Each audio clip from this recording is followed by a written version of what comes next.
Welcome to part 2 of the Get Curious series, where we're exploring people-pleasing patterns. I had so many people reach out sharing that they were people pleasers and they wanted to explore. So I decided to do 2 episodes because I find it's really helpful to hear from a number of different people who have similar patterns, yet often these patterns can be so different. So I hope that this episode provides you with some deeper insight into your own patterns that revolve around people pleasing so that you can continue to get curious about how it is you show up in the world and how it is you people please and how it is that you can actually create some space around these people pleasing patterns and discover what else is possible. These patterns are often rooted in your trauma, in the burdens you carry and the parts that you've exiled. They all shape the ways you people please. So the more you inquire into how it is you show up in the world in these patterns, the more you get to deepen your awareness into what's at the core of them, while also expanding into other possibilities of how to show up in the world and not be such a people pleaser. It's quite relieving. It takes a weight off the shoulders, and the more we can show up as humans with more space, with more ability to be in the grace of simply being human with all kinds of complex patterns, the easier being human becomes. So dive into this episode, get ready to explore your own relationship to people pleasing and see what it is you learn and see how it is you can create more space for choice in how it is you navigate life. I'm really looking forward to having 3 more people who are willing to explore people-pleasing patterns. Say that 10 times fast. Um, because I got so much response from people around curiosity in their patterns that revolve around people-pleasing. So the previous episode, we had 4 people that shared their experience around people-pleasing, and I'm really looking forward to hearing Pamela and Kelly and Amanda's experience around people-pleasing, because our last call, we had so many different patterns that were talked about. So people pleasing can come in so many different forms. And I find it really helpful to hear as many people's experience around patterning, because it allows us just to see ourselves in other people and to then also learn more about ourselves through what we hear in other people. So my intention with this second episode of people-pleasing patterns is for us just to continue to get curious about our own experiences and how do we deepen our awareness of ourselves and how we show up in relationship to people pleasing and how do we also work with that. So welcome, Kelly and Pamela and Amanda. Thank you so much for being here. I'd love to start just with a little intro of your name, where you are, because that's always interesting, and also what in this moment you're experiencing. I find this is good practice for us to pause and notice in this moment, what are we experiencing? Because we're so good at talking about the past. And what I want to really invite people into is notice what is it you're experiencing about yourself in this moment. So for me, I'm noticing I'm sitting in a really uncomfortable chair. I like to sit cross-legged and my legs are being squished by the side arm. So I'm feeling the pressure of the side arm on my arm, but I'm determined to sit this way. And with that, even naming it, I just took a deep breath and I feel myself softening. I can hear Rio snoring in the background. And I'm just noticing myself slow down a little in how I'm speaking as I'm also hearing the sound of him. And it's allowing me to settle a little bit more. I can feel that settling happening because I'm looking outside, I'm slowing down, and my muscle tone feels a little less tense and on. So that's my current experience of myself. Anyone want to go next? In my immediate surroundings, I'm noticing some birds. There's a fountain going. So there's some external things I feel like that are helping relax me. But I'm also noticing a little bit of an internal energy of, I hope I like do this right or say things that resonate. Maybe a little bit of pressure. But yeah, it just feels like a little bit of energy, mostly in my chest, that I feel like is coming up. Yeah. Great. Thanks, Kelly. And you are in California, correct? Yes, Cali, Southern California, and yep, this background is real.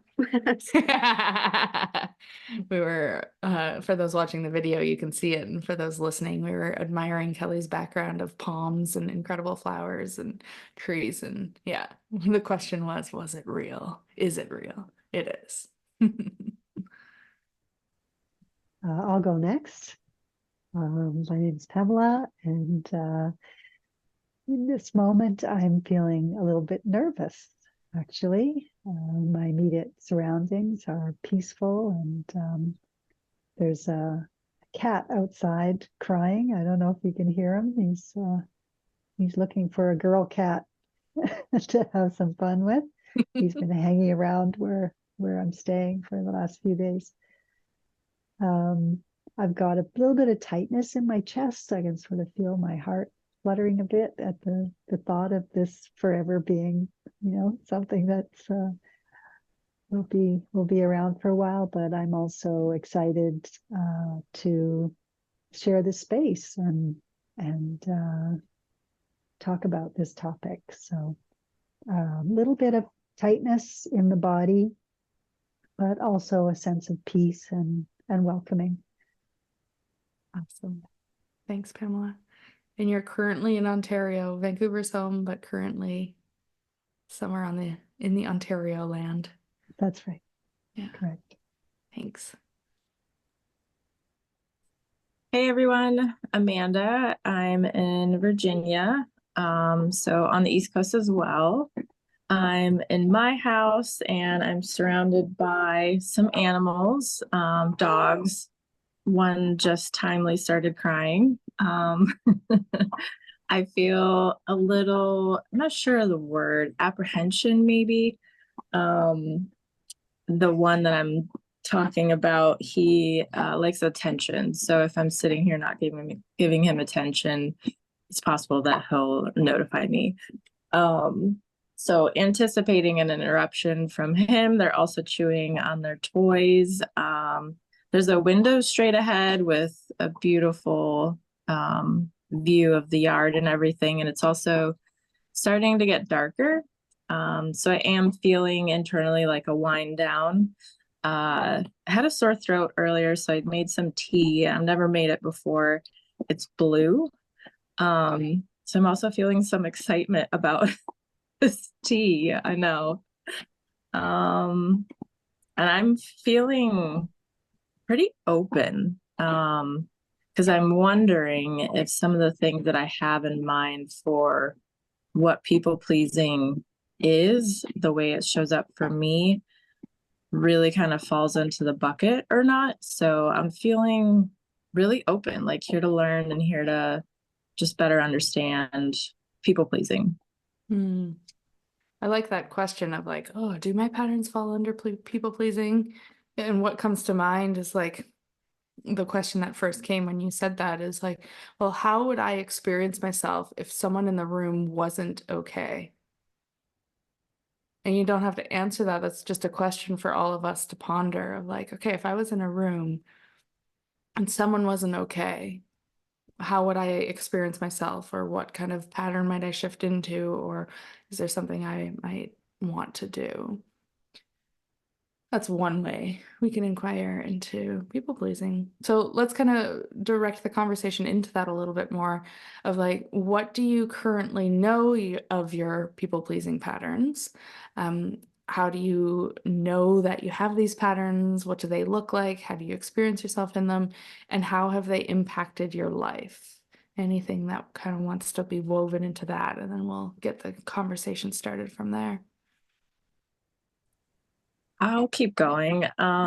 So we brought it up before hitting record, but the one that's pretty fresh for me is when I've got to get ready to leave the house or join a meeting like this one.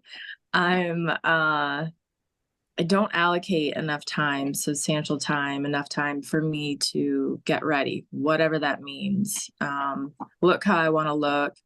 Maybe not be racing out the door. That's a pretty common one. That I'll take care of so many other things, whether they really need to get done or not, it will easily trump me getting ready. And I've gotten used to that haste and just throwing it together. And also like having a threshold of good enough. Like as far as, like how put together I look. Which sometimes I see as a gift, but then anymore it's like, well, I would really like to, whatever, fill in the blank. So that's one that's come up for me pretty recently. How often does that involve other people or your to-do list or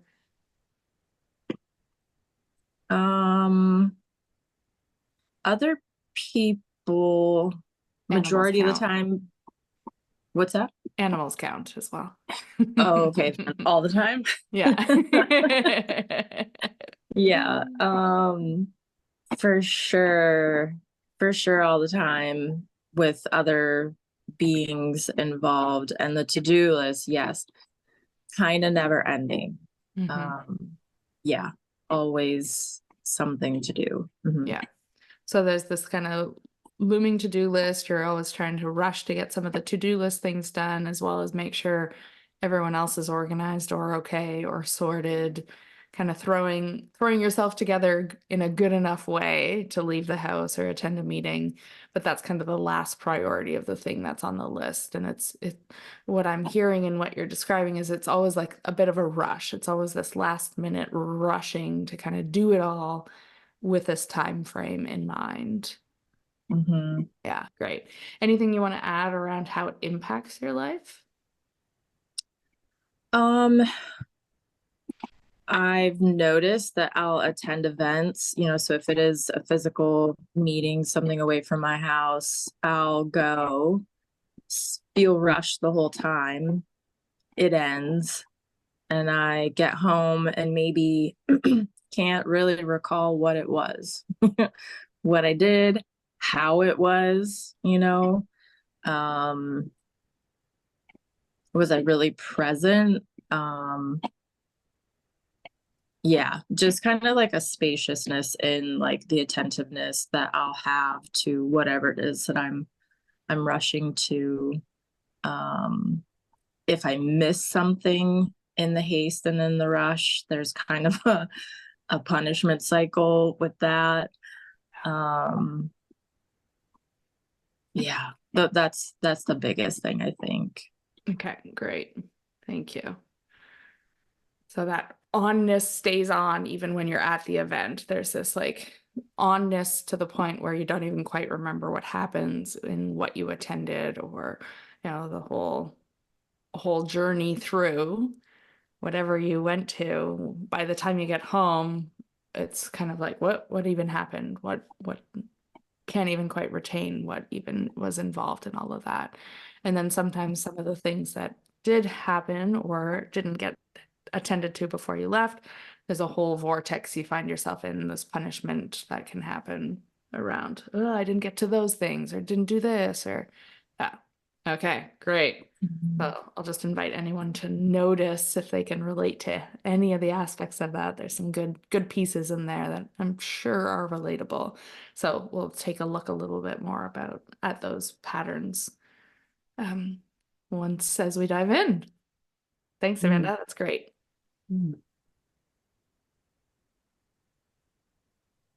I can share a pattern for me that relates to overcommitting to things. And actually, as Amanda was talking and I was relating, I don't know if you can notice, but I turned red, like I got all flushed and thinking about the times, and then my voice is gone, and I got sort of tightness in my chest because that for sure was one of my patterns of overcommitting to things, putting my hand up for everything at work and in family, and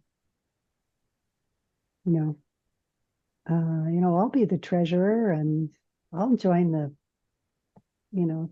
parent committee, and just overcommitting for sure was my pattern, to please people, to do things. And it it impacted my life a lot.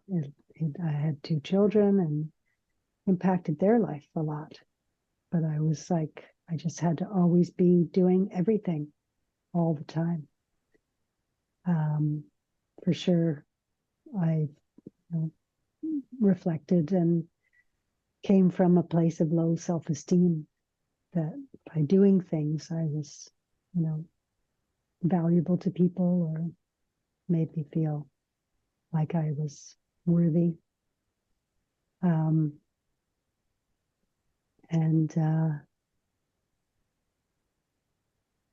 in the moment, like sort of in the times that I was doing it, because this went on for a long time before I started to kind of what I'd call recovery. And working with Nicole, you get to the roots of things, and for sure the roots of that place of feeling not good enough. We found those roots and were able to address them. So I'm happy to say I don't put my hand up for everything now, but I'm quite aware that I want to. Mm. And that awareness of, do I have time for this? What's more important? Is this serving me? Can someone else do it? And just being able to, before I say yes, I went through a period of saying no to everything. Just about no. I even said no to some things, and then I call up the next day and go, yeah, I can do that. So it's like I had to learn how to say no, and how to reflect and compare. And so that's been very helpful to me, and to learn to prioritize myself. So how did it affect my life? I was just way overcommitted and exhausted, and had to, how did I overcome that? I had to learn how to say no, better boundaries, and more consideration of my own needs. Yeah. Mm-hmm. Before we hit record, we were talking a bit about like habits versus patterns. And I can't remember where I heard this, but I really liked it, that a habit is no longer a habit once we have awareness around it.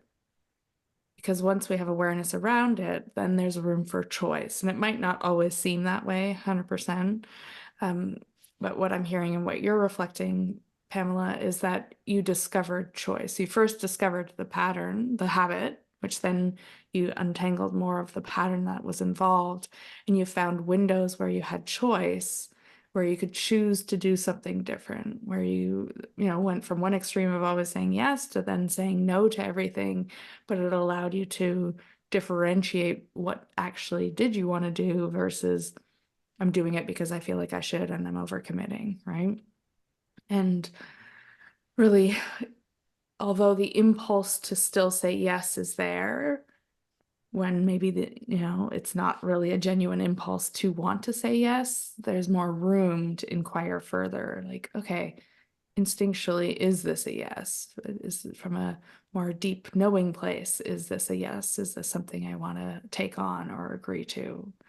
And I think that's such a beautiful indicator of doing your own inquiring and recognizing not only what's at the core, but that space that we can create to often have choice. And again, it doesn't always seem like we have choice, especially when we're newer to seeing patterns and we haven't yet resolved the underlying trauma, and it's so deeply rooted, it can be hard to even grasp that we have choice. But the more we untangle from the many layers that are at play, the more choice we recognize we have. Yeah. Cool. A turning point for me was when I heard Byron Katie say, "A no to you is a yes to me." Mm. So that that sort of new narratives helped me, you know, transition. Beautiful. I Mm. like that. Mhm, No to you is a yes to me. mhm. Right. Anything else you wanted to add around any of your patterns? Any other patterns that are there lingering still? Um, doing things for people that they should do for themselves. Hmm. Yeah. That showed up in my life with my husband, with my kids, um, and people at work. You know, it's part of overcommitting, but part of also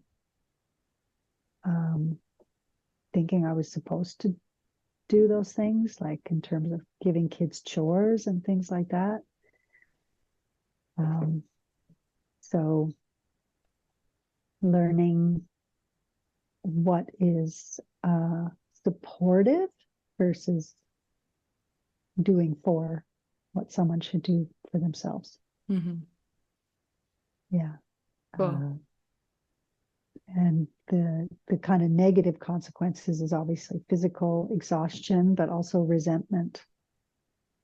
So becoming aware of that pattern was like, wow, you know, and I again had to stop. So I went through a period of like not doing anyone else's laundry or dishes. Sometimes I go from one extreme to the other. I speak to pendulums a lot where it's like, oh, now I know I do it. So if I have the will to not do it, I'm gonna not do it to the extreme. And then we find the middle ground. Yeah. Yeah. And boy, did I ever see beautiful things happen when people take responsibility for themselves. It's Mhm. actually really empowering. Yeah. And yeah, I'm I want to pleased come to back to say, that yeah. because I think that's such a juicy piece, especially for people pleasers, like to recognize when we're almost taking agency away from someone, Mm. right? Or allowing people to discover their own sense of responsibility and sense of self Mm. through our people pleasing. So I'd love to speak to that a little bit more in a bit. Yeah. Thank you. Right, Kelly, what do we got? I just want to echo what Pamela said about the resentment. That has been such a huge indicator for me that I am people pleasing, overgiving. So that's really how I'm able to know I'm in that pattern or place. So you're not alone in that. So I thought about people pleasing, and I think I broke it down to just an abandonment of myself in order to prevent others from rejecting or abandoning me, if that makes sense.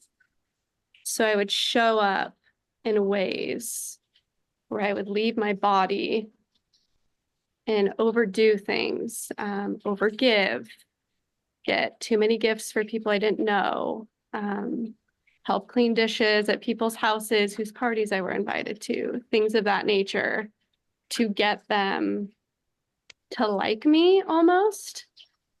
And the the flavoring of that has changed as I've become more aware of those patterns. But I would just say ultimately, yeah, it was an avoidance of having others reject me. And what can I do to ensure that they'll like me and that they'll stay? That's really at the heart of my people pleasing patterns, I'd say. Love it. Love the deep dive you've done into so perfectly describing people pleasing in your Yeah. experience. Yeah.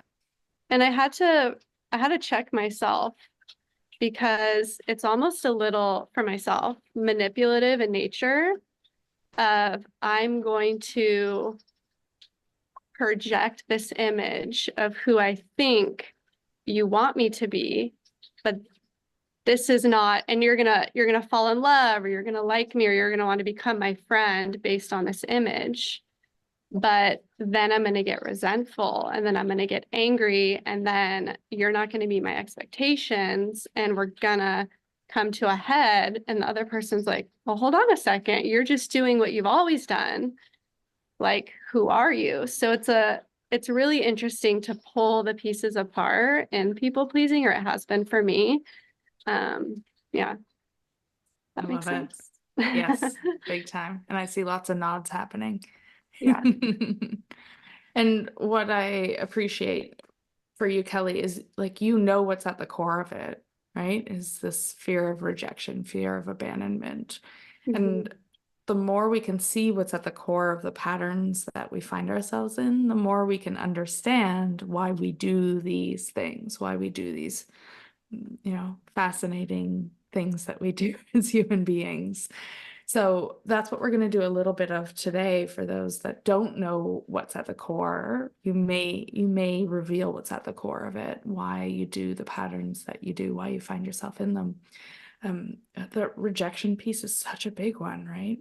And abandonment is another common piece that's at the core of why we people please. There's that sense of belonging, having value, being worthy is something you mentioned, Pamela, right? So it's like at the core of these survival patterns that we find ourselves in, it's usually something big like that. Like, let me make sure I don't ever have to experience that. Thank you very much. So we'll do a little dive into what might be at the core of them. Before we do that, I want to also inquire how you notice you're in these patterns, because that's one big piece for me, is like, the more we become aware of the experience of ourselves, the more we can feel when we're shifting into some of these patterns. And some of the ways that I'll explore my patterns is like, if I can notice that transition point, if I can notice when I'm kind of like, whoop, there's some sort of perceived threat here, whoop, I better move into whatever pattern it might be, the more we're able to recognize that as a choice point, and the more we're able to also work with whatever it was that we perceived as a threat before we entered into our people-pleasing patterns. So to start, that point of transition of us moving into our patterns isn't quite obvious. But what can be obvious is how we feel, how we experience ourselves when we're in that pattern. So something I heard Amanda say is like, when you're in that rushing to get ready, there's a speed to it, right? There's this rush to it. So I'll let you all answer this question instead of me making guesses, but I'm going to have us all inquire into like, okay, when you're in the pattern, how do you know you're in the pattern? And sometimes it's not until after you reflect. How do you know there are flavors? And I know, Pamela, you're more in the recovery stages of it, but there's still that impulse that arises of wanting to sign up for the thing. So how do you notice that part of you come online, even though it doesn't take over like it may have used to in the past, right? So to just share a little, like, how do you change? What happens in your physiology? How does your face change and your behavior change? What emotions might be present? Anything that arises there. So we can, and I want to invite anyone else listening, like, as we're talking about these patterns, how do you know you move into that pattern? What does it look like? How do you, I'll pause there and let y'all just describe. I think you were directing that at me to start, right? Oh, okay. Anyone's fine. Totally. Anyone's fine. I started to call myself a gambler. It was a hit. It was a hit, signing up for that course and, helping that person. And there is such a thing as the helper's high, right? So I started to recognize that I was getting a, whatever dopamine or whatever neurochemicals were firing. It was, like taking a drink. Mm-hmm. So I'll even pause us right now for those that can reflect on this feeling of like, ooh, when I reach and sign up for the thing, or agree and say yes to something, or take action to help someone, just notice, even if you reflect on doing that, if there's a flavor to it that you notice in this moment. I know for me, as you're talking about it, Pamela, I can feel my heart rate increase a little. I'm leaning forward. There's almost this I know that feeling, right? So I just want to invite everyone else to kind of pause to notice. If you think about that, if you think about that taking care of someone else or doing the thing, that allows others to others and you to feel safer, in air quotes safer, or helped or supported or connected, whatever it is. Like, how do you feel yourself in that hit? Kelly or Amanda, do you want to reflect anything if you can relate to this? Can you feel that adrenaline hit or that dopamine hit or that whatever it is? Yeah, Pamela, that's awesome. That really literally opened my eyes.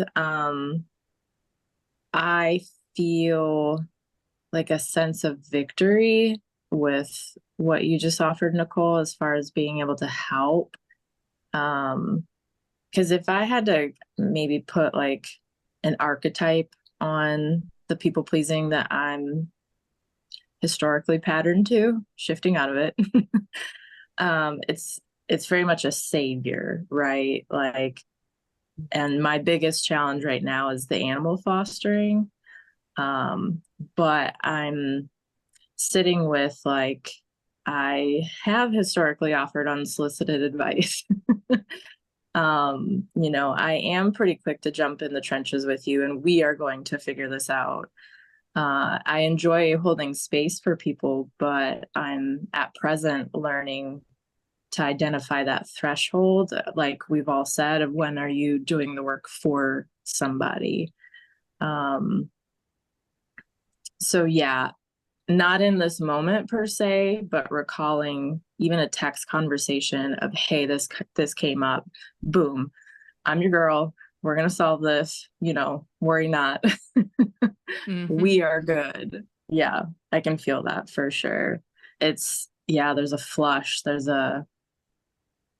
there is that leaning forward too. And I felt that even sharing with the example at the beginning, but I think that leaning forward is across the board for me in all of those. Like, I'm jumping on the grenade kind of thing. Yeah.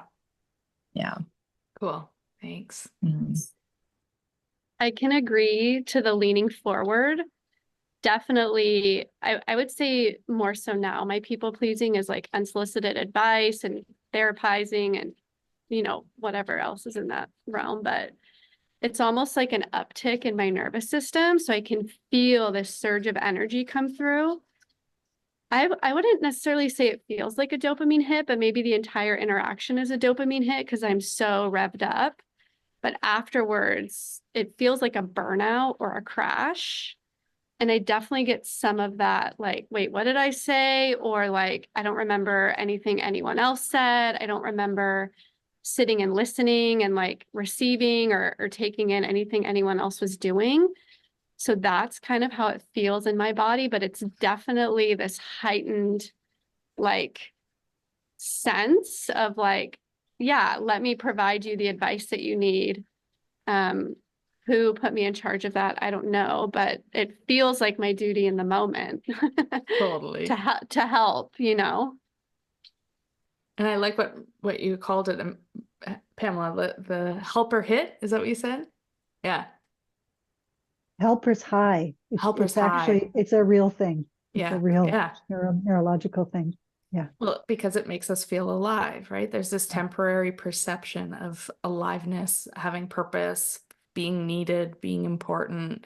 It's masking, it's probably the opposite experience of what we're avoiding feeling, right? Of the rejection, of the lack of worth, of lack of being valuable. It's like, oh, I get this other thing. So let me get it wherever I can get it. And then this crash that you mentioned, Kelly, right? The crash that can happen after, because it's coming from a place of survival. If I do this, then I'll be worthy or have purpose or people will like me, right? But I can only sustain it at that quality for a certain amount of time. I can't live my life like that. It's so much energy output that boom, I crash afterwards. It almost, I would say for myself, like going into it, it comes from a place of like low self-worth or like lack. And then afterwards, it's almost a shaming experience of why did I do that? Why did I say so much? Why did I give them unsolicited advice? And then it turns into this shameful experience. And then you have that dip after. And then you're still left with those feelings of lack because you were attempting to source them from another versus yourself. So yeah, that makes a lot of sense. Mm-hmm. So far somatically, Pamela, you've given us this thing to talk about like, whoop, that high you shift into. Mhm. You go from, I don't know, you might even inquire for those listening as well, like, what do you notice before that? How are you experiencing yourself? And then there's this opportunity, and then whoop, you're into that high, right? So there's a real shift in the experience of yourself. There's a shift in the nervous system state. There's a shift in how the physiology moves through the room, the behavior you find yourself in. There's a whole change in how you move from before being, having this opportunity, and then whoop, into the helper high. There you are. Mhm. Yeah. I would say that, when I first started to notice it, so there's no consciousness around, there was no consciousness around, why did I say this, or, why am I doing this? It was total compulsion. I just give you advice because that's what I do, Mm-hmm. Like I'm being almost a sense of helpful. purpose in it. Like I'm being helpful. I've got purpose here. And Yeah. what Kelly shared around moving into more of the shame spiral, or what had Yeah. Amanda had shared about her experience about moving into more punishment, right? It's like that wasn't even in your radar. It was more like, nope, this is who I am. This is what I'm supposed to do. Yeah. Yeah. And I would say I experienced the somatic experience. And even when I was working with you, I would tell you, I'd get experience in my first chakra, Mm-hmm. like shame. And so I started to, when I started working with you and noticing it in the body, then when I came back into the body, and it's almost like that was, my body knew that um, that wasn't my job to tell you how to live your life or offer you advice. But I didn't know. Mm-hmm. There was a disconnect and undercoupling in between. It's like, I know how Yeah, to do this, but there was this missing information on like, wait, that's not yeah. actually a genuine response here. So it took me a while to figure out the clues, um, and then once I figured out um, the clues, I could interrupt the pattern because I could feel the compulsion, like, oh, I want to tell you what to do. It's like, Mm-hmm. well, if I do that, I'm gonna go into a shame spiral. I don't want to do the shame spiral, so I'm going to do nothing. Yeah. And see where that goes.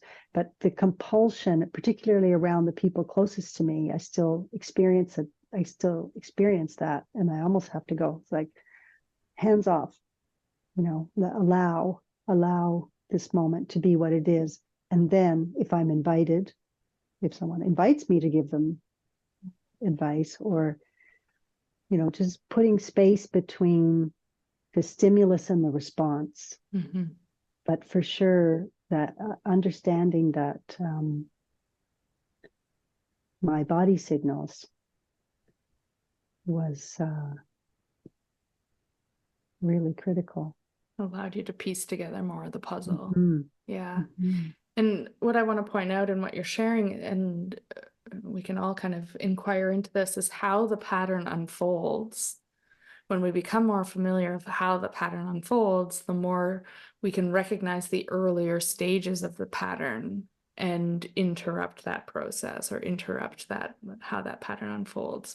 That's what you're greatly describing, right? It's like, oh, you notice the very first impulse to want to like whoop, jump in and give advice or help out or say yes, but it's that shift that you make that you're very aware of, and you have found that ability to be in the space of that. For other people, it might not be until after you've done it where you're like reflecting on, right? It's like, oh, there I was in my people pleasing again, where I totally shifted who I was to meet whoever was in the room to make sure that they would like me. And damn, I did that again. And here I am in my shame spiral. And that's how that pattern unfolds. It's like, okay, I shift into being whoever I need to be based on who's in the room. And then after there's some flavors of manipulation. Kelly, I'm kind of using your example here. Right. And there's this like, okay, yeah, like I don't even really feel like I'm in my body. And again, Kelly, I'll get you to describe it in a sec, but how you experience it. But it's like after that unfolds, I'm then in the shame and, you know, the disgust and disappointment and frustration. And that's kind of how that pattern unfolds. What we haven't heard yet from Kelly is like, well, what's the earlier pieces that indicate like, whoop, I better change who I am based off who's in the room. And that's what I'm inviting us. One of the ways we can explore is like, what is that transition point that Pamela is so beautifully describing of when I move into this pattern, right? Kelly, anything you want to speak to about that? Of like the transition that happens there? I can feel the transition pretty easily now, and I'm able to recognize it. It is that uptick in my nervous system. I'm familiar with like the demographic in which I'm very triggered in people pleasing tendencies. And I would say that would probably be women my age or women in general. So for example, if I'm invited to a dinner with a bunch of like women my age, like I can notice like maybe the morning I'm feeling regulated and I'm feeling okay. And then on the drive there, it's that uptick in my nervous system, which I haven't fully mastered on being able to downregulate myself. So I kind of just go with it at this point, but I'm aware that I'm in that state. I'm almost aware that I'm going to probably do or say something that I'm going to feel ashamed about, or I'm going to leave my body. But I've gotten to a point where it's like, okay, how do I love myself even in these moments? How do I tell myself afterwards? Like, you're learning, healing is not linear. You're gonna, it's gonna be like this. And so for me, just recognizing that I'm switching into that space has been huge. But that's what the work is like you keep unraveling and pulling things apart, hopefully getting to the point where like you're able to recognize and not go fully into the vortex and fully into the pattern, I would say. Beautiful. If that makes sense. Totally makes sense. There's a few things I want to catch in what you just shared. One being the ability to witness ourselves in our patterns. Even when we're in it, it's like, well, yeah, I'm doing it, right? And we'll explore this a little bit here of like, how do I feel towards myself while I'm doing it? And this is where we can often have a lot of conflict because we are frustrated at ourselves for doing it. We're annoyed. We want to be different. Versus what you're describing, Kelly, is there's a little more space to just have love for yourself or have empathy for yourself, for noticing a part of you has taken over and you're now just in that experience, right? That's very Absolutely. different than shame spiraling later. There's more room. There's more room to be human and to do the things, and the recognition it takes time to untangle from these deep, deep, deep-seated patterns. Yeah, well, because that people pleasing part is still a part of me. And I found myself either wanting to leave or doing a Wim Hof in the car or deep breathing or doing some crazy meditation while I'm driving there. And it was like, why am I pushing like this part away so hard? Why? So I started speaking to myself like, if you blush tonight, that's okay. Like you're still worthy. If you say something that you regret, that's okay. You're still worthy. If you get really anxious and like do or say something that like you wish, whatever, like how do I accept this space that I'm in? And I found that it almost makes it easier the more accepting of those parts that I am. Yeah, it's when there's that like big resistance and like trying to not acknowledge that and like that it becomes a little more tug of war internally for me at least. Yeah. There's that recognition that there's nothing to fix. There's a reason why that part is there, right? And the more we can have an understanding of that, and I want to name that acceptance can sometimes be challenging. And if the acceptance isn't available, that it's more like, well, acknowledge that you're frustrated that you're doing it. It's kind of like a three-part tier here. It's like, okay, here I am noticing my frustration that I'm doing the thing. And then I'm also noticing the part of me that feels like it still has to do the thing, right? And the reason why it's doing the thing is because of some core trauma, belief, exiled part, burden that I'm carrying, right? So to kind of see the layers allows us to just have even more space for just being human and being filled with all of these patterns. Absolutely. And is there any small little thing I can do in this moment to show up for myself? So maybe that looks like holding my own hand under the dinner table, or going into the bathroom and looking in the mirror and saying, like, I love you, we got this, you're safe with me, talking to my inner child, small little things like that, where it's like, all right, like, we're in this together, good or bad, like, we're gonna make it through this survival pattern together, and it's gonna be what it is. So yeah. So I want to offer up one other tool that harder to do. First off, it's harder to do things in the moment when we're inquiring into our patterns. In the moment where we're, in around the people and doing the thing, it's a lot more challenging to be like, oh, I'm going to try to unravel my pattern here and do something different. So finding these resources to support us in those situations are key. And then how do we support ourselves outside of that when we're doing our own reflecting? And one thing I love to do, because our brain, only a part of our brain has a sense of time, is to play just with the idea of something. So something that stood out to me and what you shared, Kelly, is like just the idea of meeting up with a group of women. Boom, my system has a response, right? I don't even have to put myself in that environment to have a response. I can just think about it. And then I notice how my physiology changes. I notice there's a bit of nervousness present, or, you really start to feel how your body shifts in these dynamics in more subtler ways when we reflect on situations, or even just like the idea of something. It can be so powerful because it's a way for us to learn more of what's entangled, and that to me excites me because we can really titrate our way into our explorations and notice the nuances and start to support those nuances in a way where it can be relatively easy, instead of like always bonking heads with ourselves and like getting caught up and trying to figure it out and trying to fix it. So that's an invitation I have for everyone, is like, well, wherever you find yourself people pleasing, can you just think about a time when, or reflect on an idea that is involved with that people pleasing environment, and then learn something about yourself just from the idea of it. So Amanda, if we even just use the idea of, you having somewhere to be, is there anything you notice in your experience at the idea of like, oh, I got to be somewhere? What happens, if anything? Um, I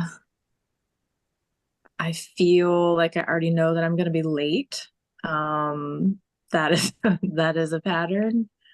Is there anything in this is where it gets a little tricky to sometimes notice, but in this moment, if you think about the rush and knowing you're going to be late, is there anything you feel maybe in your heart rate or in your muscle tone or a sense of urgency in this moment? You might not. Yeah, because that, like, oh, I gotta go somewhere, I'm gonna be late. I don't like to be late. Mm-hmm. And so I do have like a sensation in my chest and a little bit in my throat, kind of maybe it's like a preemptive apology that I'm gonna be late. Yeah.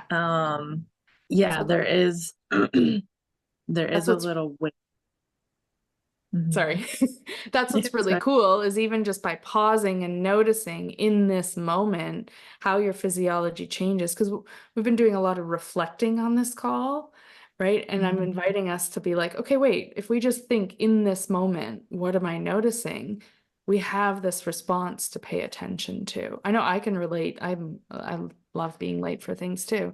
So I can, in the reflection of like thinking I've got somewhere to be, I can feel my heart rate increase a little bit more.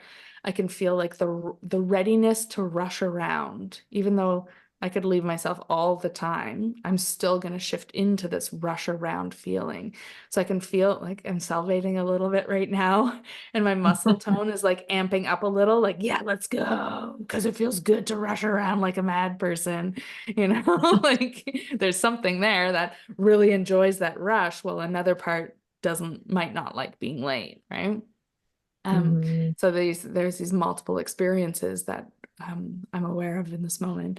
And that's what I'm inviting you to demonstrate for us, is like, oh, wait, even if I just reflect on that, just the idea of, maybe being late and having to rush, something happens that's alive in this moment. And to me, that's like the golden nugget to work with. Instead of thinking about what I would do, we learn so much more when we actually tune into what we're actually doing. Yeah. Yeah, it's so wild, and I really feel like there's kind of there's opposing things, because as much as I feel a lot of what you shared of the tensing, the heart rate rising, like I even kind of look around like, oh, we're leaving, and it's like that's got to get done, that's got to get done. I also feel tired, like there's a fatigue to it too. So yeah, like a bracing, you kind of brace for it, and you're going to do it. You always figure out how to do it, but then like we've identified the burnout and backlash. That's also a part of it too. So you're aware of both the part of you that kind of kicks into gear and wants to get all the things done and kind of run around rushing, while another part's like, whoa, a braking system that's just exhausted and tired and is really challenged by this onness that happens and this rush around that happens. Yeah. Yeah, definitely. Yeah. Right. So I want to kind of propose this question. I know Kelly and Pamela, you kind of already know, so I'll propose it to Amanda, and then we'll kind of inquire a little further. Just for other people to also inquire with this question of, for you, Amanda, this part that is like rushing around and wants to get to all the to-do things and get it all done, make sure everything else and everyone else is kind of taken care of before you leave. What is it afraid would happen? What are you, or it, because it's a part of you, afraid will happen if you didn't do that? And just see if an answer naturally comes. I really enjoy this question. Sometimes there's an answer, sometimes there isn't, but it's just this recognition of the pattern that we have. What is it afraid would happen if that pattern wasn't there to help us out? Well, so I don't live with any other humans. I live with animals. So I am afraid that I'll leave something out that the dogs will get into that maybe could be detrimental Mm-hmm. or is of value. Um, or kind of that feeling of coming home to something that you left out that you wish that you would have taken care of. So I guess kind of like a disappointment to myself. Mm-hmm. There's a fear of that, and a fear, yeah, of something bad happening to the animals that are here. Mm-hmm. So there's the logistics of what could happen, but then I'm hearing like a flavor of the disappointment. So can you in this moment even notice the difference in between the rush and the go, go, go, need to get it all done, and then this other feeling of the disappointment of not getting it done? Yeah, that feels heavy. That feels like just kind of on my shoulders. It feels heavy. It feels a little shallow breath, kind of. Which it feels a little bit like the fatigue that I can recall. It feels like I don't have any steam left, I've Yeah. burned it all up. So who's gonna take care of this? Mm-hmm. yeah, that's what I pick up. Yeah. And to me, there's something deeper in the disappointment that could be inquired into, right? Like if you kind of notice that the doing, the rush, the go, the take care of it, all the animals and everything else before you leave is kind of helping you not feel the heaviness of this disappointment. My sense is there's probably some deeper layers that are entangled in the disappointment.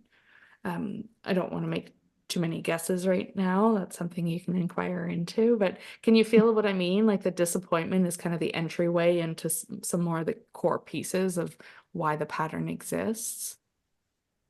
Yeah, big time. And I have looked into this some. This is opening my eyes a whole lot. But I know that I don't have to look real far. I actually just had a conversation with a girlfriend about this. It was actually about like my house, the efficiency, the way that I run my house. Um, I have my mom to thank for that. And, as a child, it wouldn't have been two thumbs up. This is awesome. I would love to load the dishwasher again. But now I can see it as a gift.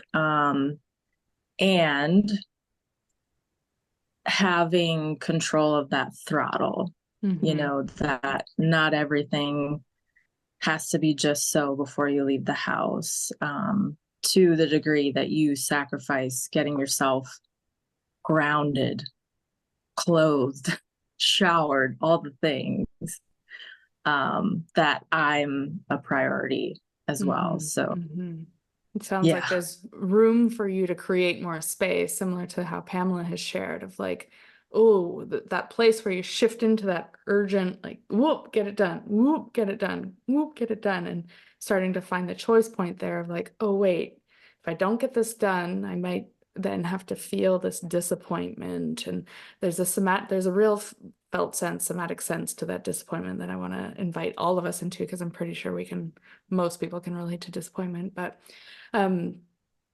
it's like, oh, I want to load the dishwasher to avoid feeling the disappointment, right? Or I want to, right? There's this like, oh, I'm understanding the pattern and why it's there a little bit more. And now with some more space and seeing the pattern and why it's there, I'm starting to find more choice. It might not always be there, right? But that's a place where there might be room for choice. Yeah. Yeah, for sure. I recently I Googled it, so I don't know that this exists because nothing really came up. Toxic optimism.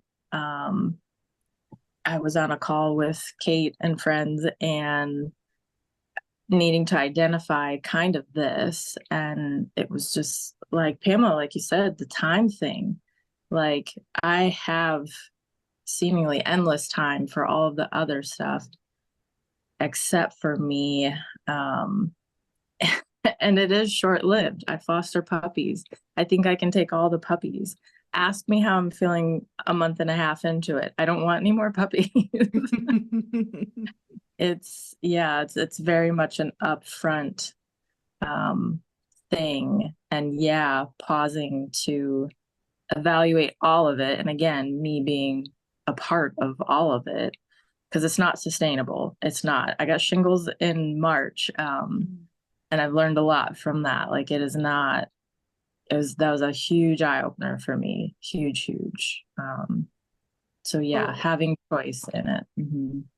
And what I find really helpful in recognizing, and Pamela, you shared with us in this as well, is like, the loading the dishwasher, the urgency of doing it, that's more of a survival pattern versus the gift your mom gave you of like, make sure the dishwasher is loaded. How can that be just a genuine loading the dishwasher without any consequences entangled with it if I don't do it in this moment, right? So, or the other end of the spectrum is like, fuck it, I'm never gonna load the dishwasher, right? So it's kind of like seeing ourselves on that spectrum of like, okay, I have to load the dishwasher or else, or nah, screw it, I'm never doing that. No one, don't tell me what to do, or whatever flavor might be on that end of the spectrum. But then there is the healthy relationship we have with keeping our space clean and loading the dishwasher because we load the dishwasher, not because I'm gonna die if I don't, or experience extreme disappointment and like I'm not worthy because I don't, right? Or extreme self-righteousness because don't tell me what to do on the other end of the spectrum, right? So to notice the quality in which we're doing our things, and then to be like, oh, that still has flavors of survival. And okay, well, it kind of makes sense that there's still survival patterns here or flavors of survival to it, because I haven't quite gotten to the core and shifted and transformed the many layers that are involved in why I need these patterns. Right. And that to me is what's more important than like heal your trauma and get through it all. It's like, no, first, how can we have grace for the ways we show up in the world? Because it's in that grace that we create the space to then move towards our trauma and to shift the burdens we carry and to work with our exiled parts with more empathy and more space, instead of just like, oh, I'm just this entangled mess and how do I navigate it all? And so I want to invite us, as we're kind of shifting into wrapping up here, is like, how do we know, or how do we bring awareness to the fact that at the core is our trauma, our burdens, our survival patterns? Then we have all these, the core is the trauma, the burdens, our exiled parts. And then we have our survival patterns that are helping us navigate our life. So in this context, we're talking about some of our people-pleasing patterns. And then we have how we feel towards those patterns, right? Which Kelly has expressed really beautifully, like this love and acceptance. And what I also want to kind of invite us to recognize in that place where we're noticing how we feel towards our survival patterns, as soon as there's a flavor of us trying to fix it, or if there's an agenda of any kind, like, because I could have acceptance, but deep down, I just want that pattern to be different, right? So that acceptance, it might, be tricky because it looks like I'm just accepting my survival patterns, but really, I just want it to be different, right? And this is where the next piece comes in, and this is what I'd like to invite us all to do. And this to me is the ongoing practice of how do I pan out even more and acknowledge all the layers that are at play. So I acknowledge how I feel towards my survival patterns. I acknowledge my survival patterns and that they're there for a reason. And the more we understand the reason, the easier it is to have grace for this. And at the core is our trauma. So just in this moment, if we kind of, the four of us pan out and anyone listening pans out, and in my survival guide, I have a step-by-step process of like how to see these layers, but to just pan out, to give yourself the opportunity to see that you're human and you have this judgment or this agenda or wanting to fix who you are, while also who you are is there for a reason, rooted in survival and also rooted in many other things. And then at the core is that trauma, right? Anything anyone wants to reflect about kind of just panning out and seeing the layers that are at play?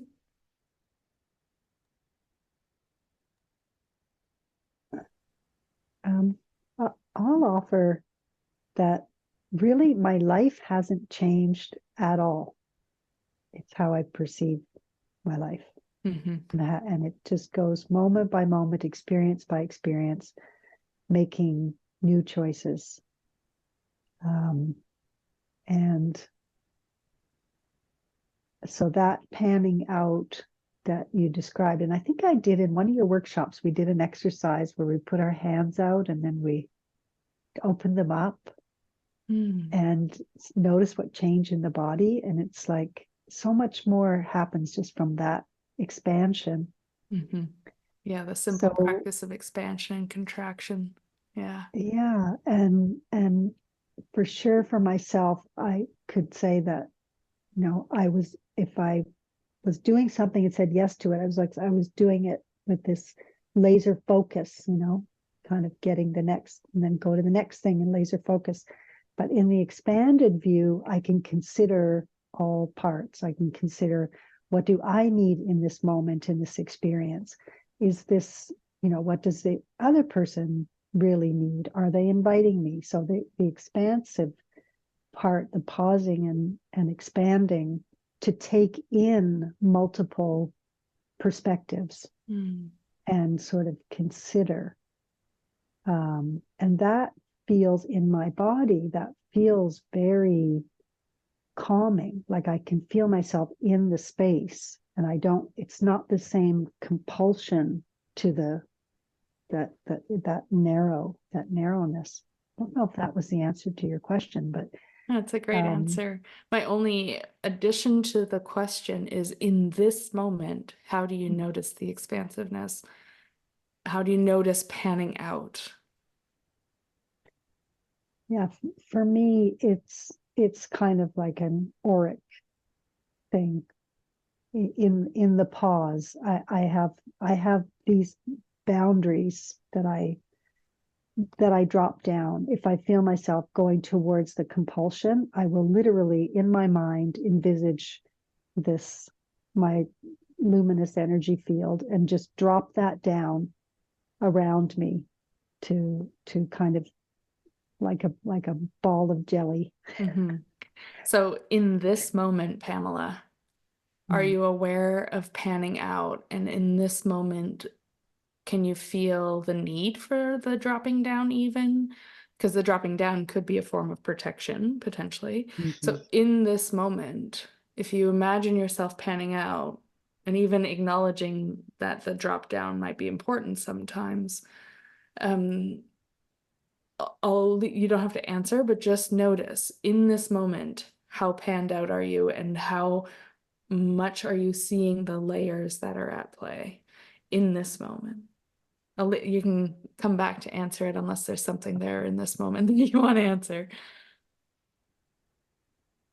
Kelly or Amanda, anything you notice with this idea of panning out or this experience of panning out?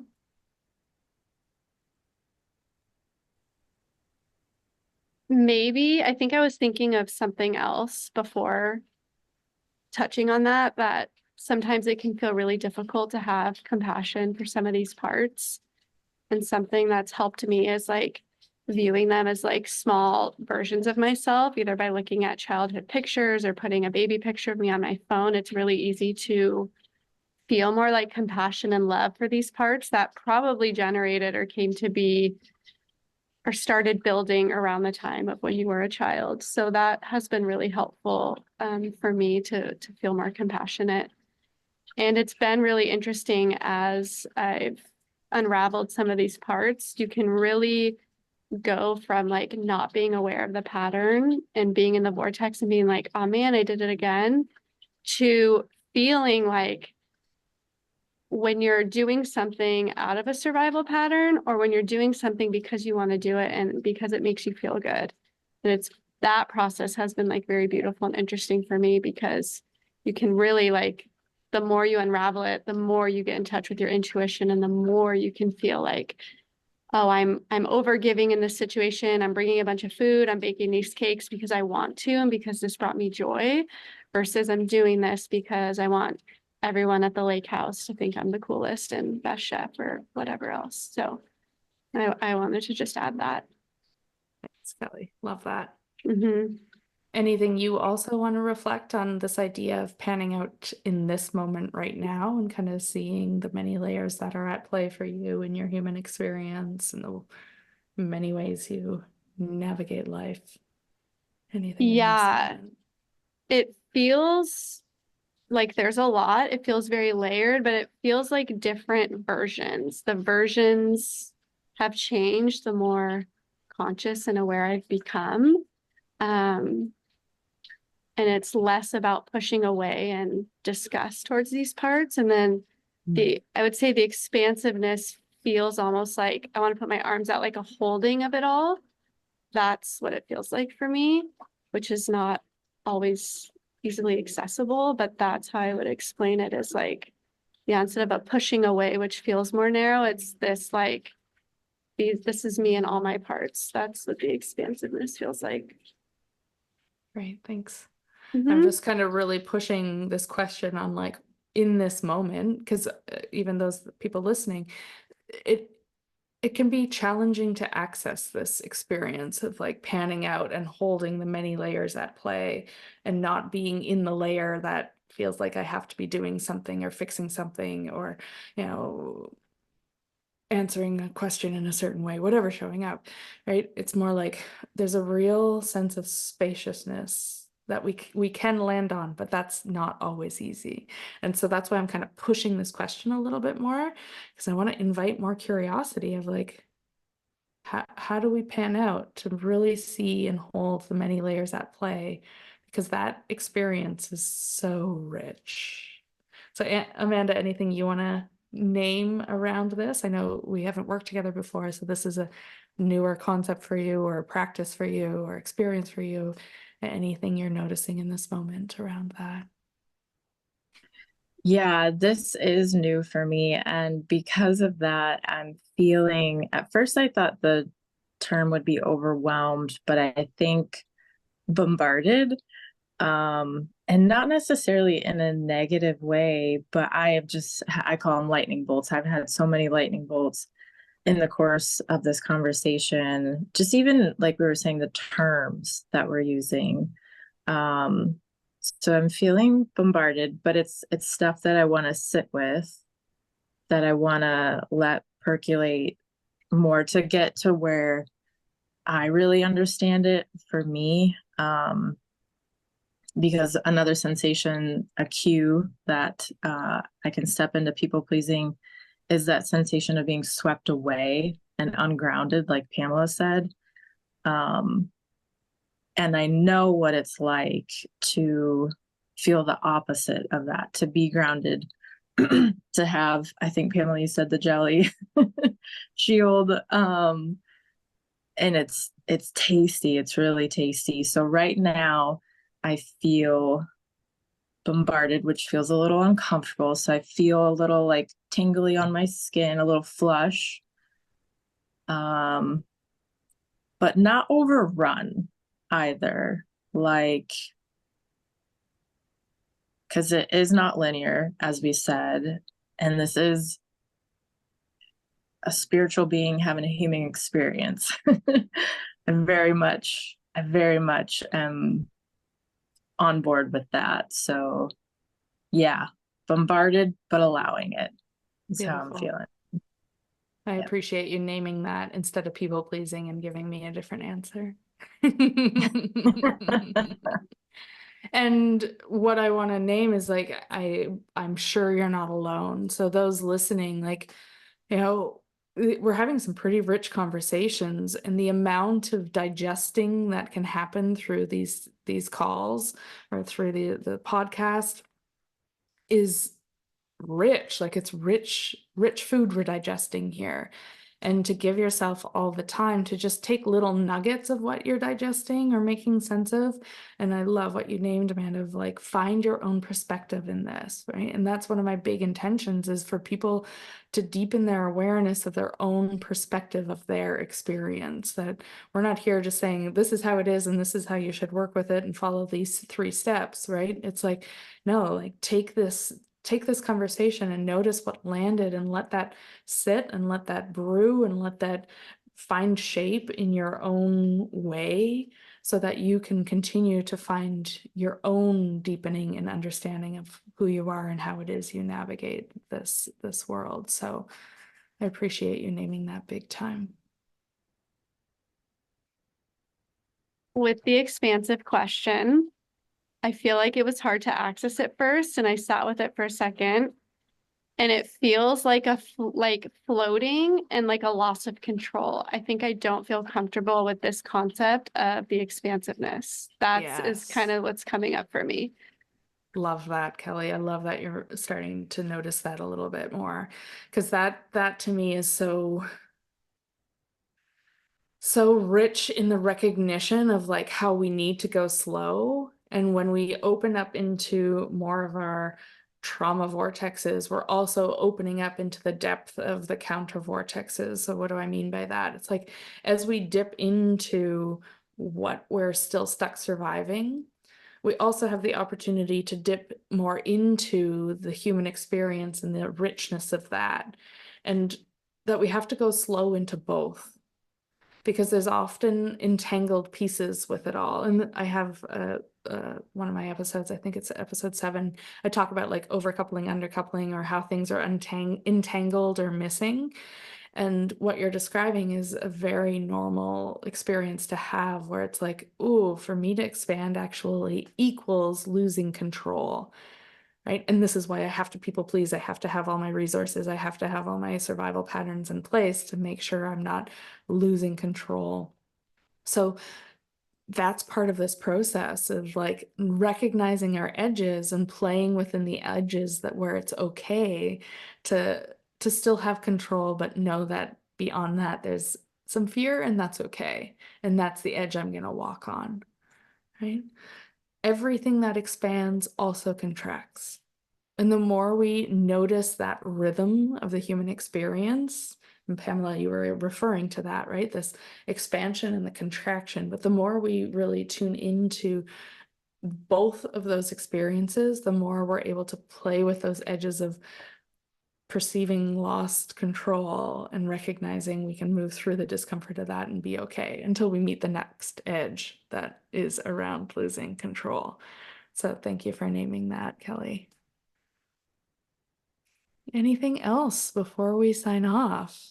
Pamela, there's something. Yeah, I want to, the word control is been very, very important to me in my recovery from people pleasing. Recognizing that, and what you said about edges, that my edges were the things that I did because I had no sense of self.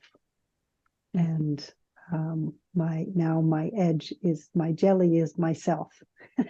So yes, it is protection sometimes from the impulse, but yeah, I just want to support the conversation around feeling in control as a way of defining myself. And the practice that I've cultivated is letting go of everything and anything. In fact, I don't believe I have control, over anything. And that when I let go, it opens to the infinite possibility of things versus what I think will happen or is happening. So it's a practice of a kind of a faith that life is always working for me. Yeah. And I can let go and be in it and feel safe. Yeah, I love it. And I want to name the spectrum for those that are listening and can relate to what Pamela is speaking to, because I think that spectrum is really important when it comes to control. One end of the spectrum, we need control to feel okay. On another end of the spectrum, we can have this perception of like, I don't need any control, and it's more the bypassing flavor of just like whatever, versus this mid-range you're speaking to a little bit more, right? Of like, I surrender to not needing control. And it has a different quality than the bypassed, collapsed, like whatever, it's all gonna work out, right? Or the I need control to be okay. So I just wanted to name another spectrum with that share, Pamela, and just for us to be curious on the where might we fall on that spectrum? Do we need control to feel okay? Are we like, whatever, I don't need any control, it all happens as it happens? Or is there a grounded sense of that's like surrender to what is, right? And they all feel slightly different. So just to notice where we might each fall on that spectrum. So I love that, Pamela, and the jelliness that's there with it. That sense of self. I got a good visual with that. Yeah. Wonderful. Well, thank you so much for the three of you for joining, and for those listening for being willing to also inquire and get to know yourselves a little bit more. Yeah, reach out if there's questions, and I love geeking out about this stuff in so many ways, and hopefully there's enough to digest that doesn't feel overwhelming. Thanks so much for listening. I hope that this episode has provided you with new perspectives and insights, and if you haven't already, head to my website to download the Experiential guide. Until the next time, I invite you to continue to pause and notice.